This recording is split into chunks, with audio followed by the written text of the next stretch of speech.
life cycle analysis is a technique used to assess the environmental impacts which associated with all stages of the product's life.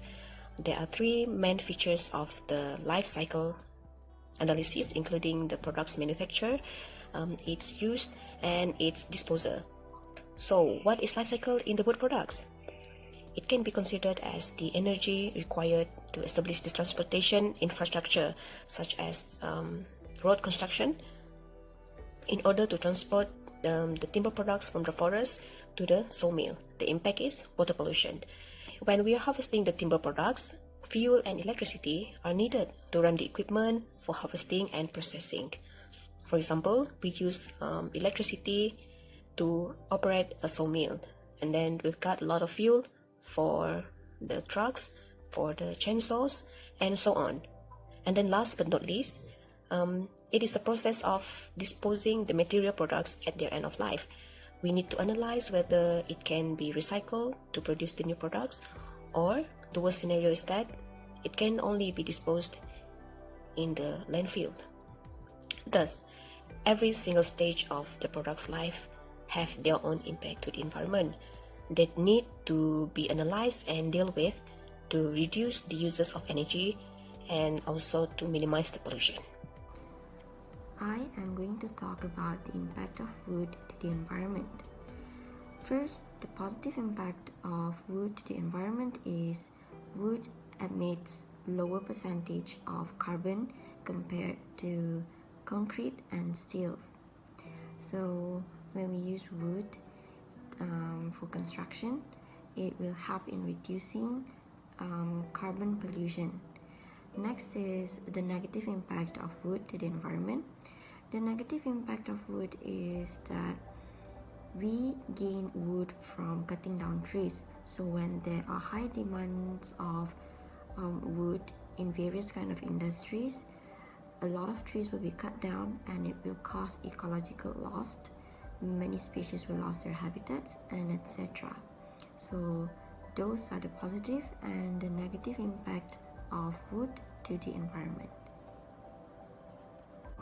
The impact of human activity on forestry and wood manufacturing industry. Human activity has led to transformation of forestry and wood industry due to major demand and population booming. Consequently, this caused a significant decline in the availability of popular wood species and can lead to its extinction. Besides that, in America, due to the limited amount of the trees from intensive logging, the wood industry developed a method to prevent the wood deterioration by using the chemical preservative. This in turn can maintain its wood quality. Furthermore, the population boom from World War II also caused an increase in demand for housing, paper, and wood-based products, and this has caused the wood industry to be more resourceful, such as using raw materials from log residues during the mining process. The topic Invasive Species took caught my attention because I always watch a program called Airport Below Zero in channel National Geographic. At first, I wonder why they are so strict about the food they are bringing into their country by the foreigner. I don't know that this invasive species is a huge problem until I watched the video given. Now, I don't understand that especially fruit is really dangerous. One, because of pathogen or invasive pests may contain in it. Second, seed of the fruit itself may grow and become invasive plant in the new area. The reason that the invasive species really successful is due to they can adapt well with the new condition. Other than that, they have ability to compete well with other crops.